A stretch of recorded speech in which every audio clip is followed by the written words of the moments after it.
Gabon deizuela guztioi, Kataluniako presidenteak Carles Puigdemontek uko egin dio Espainiako senatura joateari. Eguerdi partean senatua jakinarazi du bihar arratsaldean zela joatekoa Puigdemont bertara, 155. artikuluaren ezarpenaren aurkako helegiteak aurkeztera, baina arratsaldean Carme Forcadell, Kataluniako parlamenteko presidenteak esan du Puigdemont ez dela Madrila bertaratuko. Hainbat hedabide katalanek argitaratu dutenez, Generalitatea, Omnium Cultural eta ANC taldeetako kideekin batzartuta egonda goizaldera arte 3 aukeren inguruan eztabaidatzeko. Errepublika aldarrikatu eta hauteskunde konstituzionalak deitzea, alde bakarreko independentzia adierazpena egitea, edota Legebiltzarreko bozak aurreratzea eztabaidatu dute bertan. Horrez gain gaur arratsaldean, Kataluniako hedabide publikoetako ordezkariak irten dira hedabideen aurrera eta salatu egin dute Espainiako gobernuak 155. artikuluaren bidez eurak interbenitzeko duen asmoa. Jarriko gara gai horri begira gaur zehatzago albistegi honetan eta gainerako zenbait gai aurreratuko dizkizuegu segidan lerroburuetan.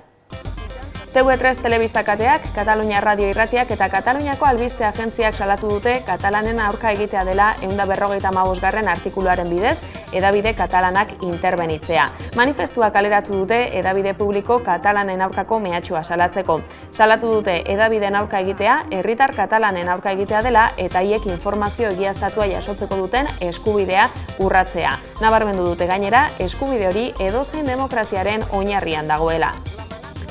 Perquè ens sembla que és molt greu que un govern, sigui el que sigui, intenti controlar els mitjans de comunicació per, diuen, garantir la veracitat, la pluralitat, que nosaltres treballem en condicions. Nosaltres ja estem treballant en condicions. No necessitem que el govern espanyol vingui a controlar la feina dels mitjans públics, de TV3, Catalunya Ràdio i l'Agència Catalana de Notícies.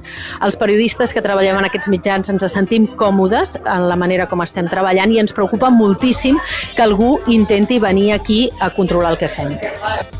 Ostiralean izenpetuko dute Bizkaiko zaharretxetako gatazkaren konponbiderako aurreakordioa, ELA sindikatuak baieztatu du langileek eta patronalak ituna hitzartu dutela 370 greba egunen ostean, larunbatetan normal itzuliko dira lanera. 35 orduko lanastea, soldata igoera eta pertsonal gehiago eskatu dituzte.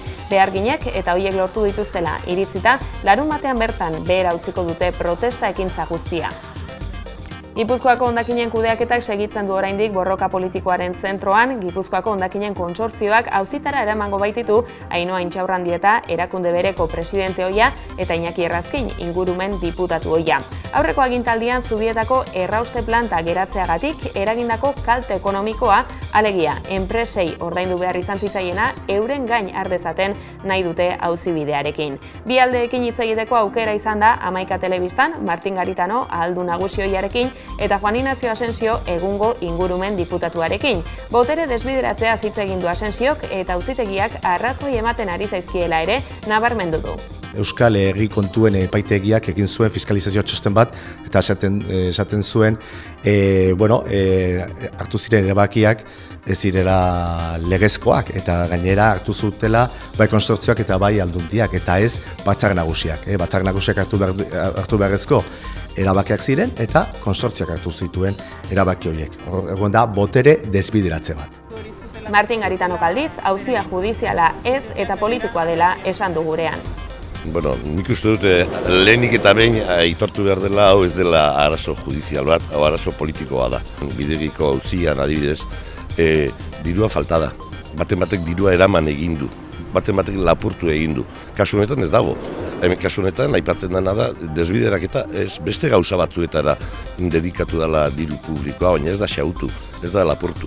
Beraz, nik uste dute bi arazo, bi auzi zeharo ezberdinak direla. ELA sindikatuak adierazi du Nafarroako zergetan diru gutxi eta modu bidegabean biltzen dela. Iruzur fiskalaren jazarpena eta azken urteotan errenta altuenei zein kapitalei egin zaizkien jaitsierak bertan behera uzteko proposatu du sindikatuak. Eta kideek argi utzi dute ez dagoela aldaketa sozialik fiskalitatea aldatu gabe. Nafarroako politika fiskala enpresen eta kapitalaren interesen alde egiten duela eta Nafarroa presio fiskalari dagokionez Europar Batasuneko azken postuetan dagoela esan dute. Norberaren errenta kontuan hartu gabe biltzen delako. Eta beraz, gehien dutenek eta gutxien dutenek berdin ordaintzen dugulako, beza eta bestelako zeharkako zergen bitartez. Norberaren errenta kontuan hartuta biltzen dena, 3 laurdenak langileek ordaintzen dugu. Milaka ondasun jarri ditu Elizak bere izenean Nafarroan 1988 urteaz geroztik.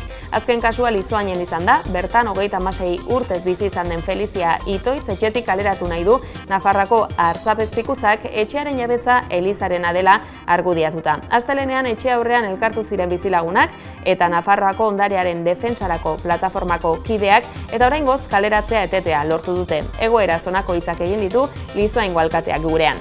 Saiatu ginen beraiekin hitz egiten epaiketa baino lehen eta etzen modurik izan. Lehen hasiera batean telefonoz hasi ginen beraiekin eta batetik bestera pasatzen ziguten eta ez ziguten ezer esan. Gero 2 eskutitz bidali genituen bilera bat eskatzeko eta erantzuna ere ez dugu izan.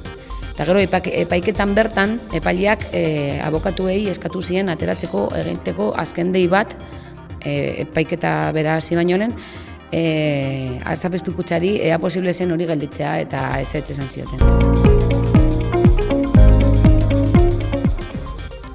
Gabon eta ongi etorri Nafarroa Gaur debatera, eta arte honetan, Nafarroa Gaur debateari ekin diogu berriz ere Hamaika Telebistan, Egoi Irisarri, Jon Ortzaiz eta Gorka Bueno gonbidatuekin Nafarroako gaurkotasuna izan dugu izpide atzoko saioan. Gobernuak aurkeztu berri duen turismo kanpaina bereziaz, Euskararen dekretuaz, edota Kataluniaz aritu dira solasean, eta hemendik aurrera ere tarte berezia eskainiko zaio Nafarroari, iluntzeko 10:00 aurrera, Iruñeko erredakzioan grabatutako Nafarroa Gaur debatean, aste arteetan.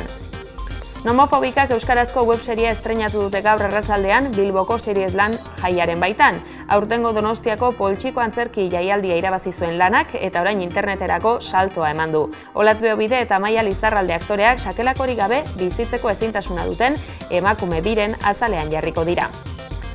Akademia Errariaren etapa berria aurkeztu dute Koldo Mitxelena kulturgunean. 1955 eta 1963 urteen artean, frankismo garaian arlo profesional eta iritzi politiko anitzeko euskal intelektual talde batek izen hori hartu zuen. Akademia Errariak bere garaian izandako tolerantzia espiritu hori berreskuratu nahi dute eta desberdinarekiko eta horren iritziekiko errespetua suspertu.